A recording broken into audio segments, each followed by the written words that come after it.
ఓం నమ శివాయ. పరాభవ నామ సంవత్సరం ఉగాది నుంచి అదృష్టం పట్టబోతున్న రాశులు ఏంటో ఈ వీడియోలో మనం తెలుసుకుందాం. పరాభవ నామ సంవత్సరం ఉగాది నుంచి ద్వాదశ రాశులలో కొన్ని రాశుల వారికి అనేక రకాలుగా కలిసి వచ్చి అదృష్టం పట్టబోతుంది. వాటిలో మొట్టమొదటి రాశి వృషభ రాశి.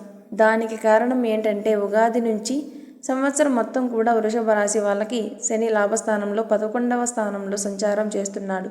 అంటే వృషభ రాశి స్త్రీ పురుషులు ఎవరికైనా సరే కష్టానికి తగిన ప్రతిఫలం వాళ్ళ రంగాల్లో లభిస్తుంది.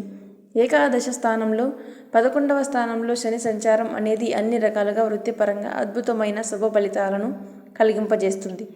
అలాగే పరాభవ నామ సంవత్సరంలో డిసెంబర్ 5వ తేదీ వరకు రాహు 10వ స్థానంలో సంచారం చేస్తూ వృషభ రాశికి అద్భుతంగా యోగిస్తున్నాడు. దానివల్ల వృషభ రాశికి విదేశీయాన ప్రయత్నాలు విజయవంతం అవుతాయి.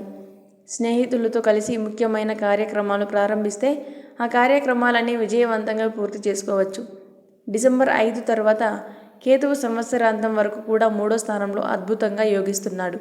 దానివల్ల ప్రాపర్టీస్ కొనుక్కోగలగటం, ఉన్న ప్రాపర్టీస్ మంచి రేటుకు అమ్మగలగటం, సోదరులతో ఉన్నటువంటి విభేదాభిప్రాయాలన్నీ తొలగింపు చేసుకుని సోదరుల యొక్క సహాయ సహకారాలు లభించి అత్యున్నత స్థాయికి ఎదగడం, ఇవన్నీ కూడా వృషభ రాశి వాళ్లకు జరుగుతాయి. అంటే డిసెంబర్ 5 వరకు రాహుబలం అద్భుతంగా ఉంది. డిసెంబర్ 5 తర్వాత పరాభవనామ సంవత్సరంలో కేతువు బలం అద్భుతంగా ఉంది. సంవత్సరం మొత్తం కూడా లాభస్థానంలో శని బలం అద్భుతంగా ఉంది. కాబట్టి పరాభవనామ సంవత్సర ఉగాదిలో అదృష్టం పట్టబోతున్నటువంటి మొట్టమొదటి రాశి వృషభ రాశి. ఆ తర్వాత పరాభవనామ సంవత్సర ఉగాది నుంచి అదృష్టం పట్టబోతున్నటువంటి రెండో రాశి తులారాశి. ఎందుకంటే తులారాశి వాళ్ళకి పరాభవ నామ సంవత్సరం మొత్తం కూడా శని 6వ స్థానంలో సంచారం చేస్తున్నాడు. సంవత్సరం అంతా 6వ స్థానంలో శని ఉండడం వల్ల అనారోగ్య సమస్యలన్నీ తులారాశి వాళ్ళకి తొలగిపోతాయి. శత్రు బాధలన్నీ తొలగిపోతాయి. శత్రువులను సైతం మిత్రులుగా మార్చుకుంటారు. పెద్ద మొత్తంలో లక్షల్లో ఉన్న అప్పుల సమస్యల నుంచి కూడా చాలా సులభంగా తులారాశి వాళ్ళు బయటపడతారు. 6వ స్థానంలో శని సంచారం వల్ల రోగరుణ శత్రు బాధలు ఏవీ లేకుండా శనేశ్వరుడు యోగించడం వల్ల తులారాశి వాళ్ళు విశేషమైన ప్రయోజనాన్ని పొందగలుగుతారు. అలాగే తులారాశి వాళ్ళకి ఈ పరాభవనామ సంవత్సరంలో డిసెంబర్ 5వ తేదీ వరకు కేతువు 11వ స్థానంలో చాలా అద్భుతంగా యోగిస్తున్నాడు. దానివల్ల దైవ అనుగ్రహం ఎక్కువగా ఉంటుంది. దేవీ దేవతల అనుగ్రహం ఉంటుంది. గురువుల అనుగ్రహం ఉంటుంది. తీర్థయాత్రలు చేస్తారు. పుణ్యక్షేత్ర సందర్శన చేస్తారు. దానివల్ల పెద్ద పెద్ద గురువుల ఆశీర్వాద బలం లభిస్తుంది.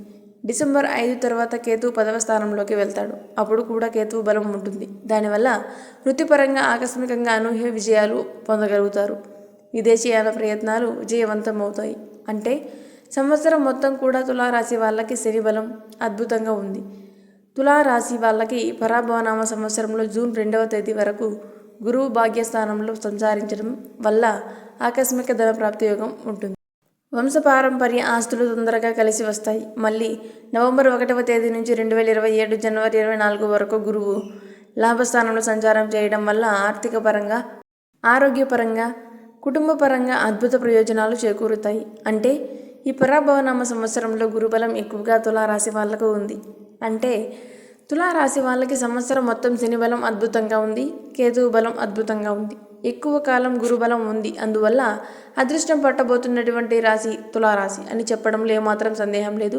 అలాగే ఈ పరాభవనామ సంవత్సరంలో కుంభరాశి వాళ్ళకి కూడా ఉగాది తర్వాత అదృష్టం పట్టబోతుంది. దానికి కారణం ఏమిటంటే కుంభరాశి వారికి ఏలినాటి శని దోషం నడుస్తున్నప్పటికీ ఏలినాటి శని ఈ పరాభవనామ సంవత్సరం ఉగాది తర్వాత సంవత్సరానికి వెళ్ళిపోతుంది.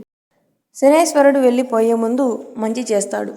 ఏలినాటి శని దోషం వెళ్ళిపోయే ముందు శనేశ్వరుడు మంచి చేస్తాడు. కాబట్టి కుంభరాశి వాళ్ళకి ఈ పరాభవనామ సంవత్సర ఉగాది తర్వాత శని ఏలినాటి శని దోషం ఉన్నప్పటికీ మంచి ఫలితాలని కలిగింపజేస్తాడు. అలాగే కుంభరాశి వాళ్ళకి ఈ పరాభవనామ సంవత్సరంలో గురుబలం కూడా అద్భుతంగా కాపాడుతుంది. నవంబర్ నుంచి 7వ స్థానంలో గురువు సంచారం వల్ల వివాహ దాంపత్య సమస్యలు తొలగిపోతాయి. అలాగే భాగస్వామ్య వ్యాపారాలు విజయవంతం అవుతాయి. ఏలినాటి శని ఆఖరి దశలో ఉండటం, ఎక్కువ శాతం గురుబలం ఉండటం వల్ల కుంభరాశి వాళ్ళు ఉగాది తర్వాత అదృష్టాన్ని అందుకోబోతున్నారు. అలాగే ఉగాది తర్వాత అదృష్టం అందుకోబోతున్న ఇంకొక రాశి మకర రాశి.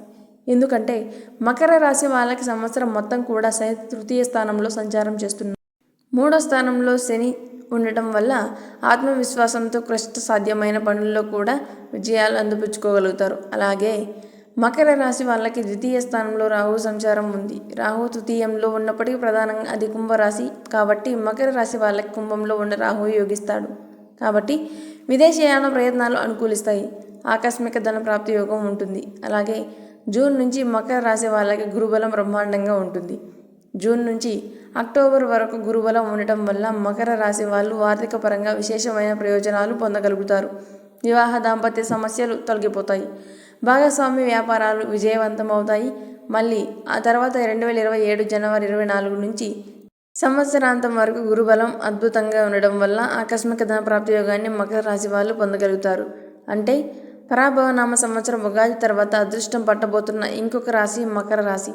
అలాగే పరాభవనామ సంవత్సరంలో అదృష్టం అందుకోబోతున్న మరొక రాశి కన్యా రాశి. కన్యా రాశి వాళ్ళకి ప్రధానంగా ఈ పరాభవనామ సంవత్సరంలో డిసెంబర్ 5వ తేదీ వరకు రాహు 6వ స్థానంలో సంచారం చేస్తూ అద్భుతంగా యోగిస్తున్నాడు. డిసెంబర్ 5 తర్వాత కేతు 11వ స్థానంలో సంచారం చేస్తూ సంవత్సరం చివరి వరకు అద్భుతంగా యోగిస్తున్నాడు. డిసెంబర్ 5 వరకు కన్యా రాశి వాళ్ళకి విదేశీయాన ప్రయత్నాలు అనుకూలిస్తాయి. అనారోగ్యాలు తొలగిపోతాయి. శత్రుబాధలు తొలగిపోతాయి. లక్షల్లో ఉన్న అప్పుల సమస్యల నుంచి బయటపడతారు. డిసెంబర్ 5 తర్వాత కన్యా రాశి వాళ్ళకి విదేశీయాన ప్రయత్నాలు విజయవంతం అవుతాయి. తీర్థయాత్రలు, పుణ్యక్షేత్ర సందర్శనం చేస్తారు. దైవ బలం పెరుగుతుంది. గురువుల ఆశీర్వాద బలం పెరుగుతుంది. అలాగే కన్యా రాశి వాళ్ళకి ప్రధానంగా జూన్ 2వ తేదీ నుంచి అక్టోబర్ 31 మధ్య గురుబలం అద్భుతంగా ఉంటుంది. ఈ గురుబలం రావటం వల్ల కూడా కన్యా రాశి వాళ్ళకి ఆకస్మికంగా ధనప్రాప్తి యోగాన్ని పొందగలుగుతారు. అంతేకాకుండా కన్యా రాశి వాళ్ళు మళ్ళీ తర్వాత జనవరి 24వ తేదీ నుంచి కూడా గురుబలం రావడం వల్ల విశేషమైన ప్రయోజనాలు కలుగుతాయి. అంటే ఎక్కువ శాతం గురుబలం రావడం వల్ల సంవత్సరం మొత్తం రాహుకేతువుల్లో ఏదో ఒక గ్రహం యోగించడం వల్ల సంవత్సరం అంతా శని యోగించడం వల్ల కన్యా రాశి వాళ్ళు ఉగాది తర్వాత అదృష్టాన్ని పొందబోతున్నారు. కాబట్టి పరాభవనామ సంవత్సరం ఉగాది తర్వాత అదృష్టం పట్టబోతున్నటువంటి రాశులను మనం పరిశీలిస్తే వృషభ రాశి, తులారాశి, కుంభరాశి, మకర రాశి, కన్యా రాశి ఈ 5 రాశుల వాళ్ళు అదృష్టాన్ని అందుకోవడానికి సిద్ధంగా ఉన్నారు. మిగిలిన రాశుల వాళ్ళు కూడా ప్రత్యేకమైన పరిహారాలు చేసుకోవడం ద్వారా అదృష్టాన్ని, ఐశ్వర్యాన్ని అందిపుచ్చుకోవచ్చు. ఎప్పటికప్పుడు జ్యోతిష్య శాస్త్రపరంగా ఆసక్తికరమైన విశేషాంశాలు తెలుసుకోవాలంటే మా ఛానల్ని తప్పకుండా చూడండి. మా వీడియోస్ కనుక మీకు నచ్చినట్లయితే మా ఛానల్ని లైక్ చేయండి, కామెంట్ చేయండి. మా ఛానల్ వీడియోస్ 10 మంది మిత్రులకు షేర్ చేయండి. మా ఛానల్ని సబ్స్క్రైబ్ చేసుకోండి. ఛానల్కి సపోర్ట్ చేయండి.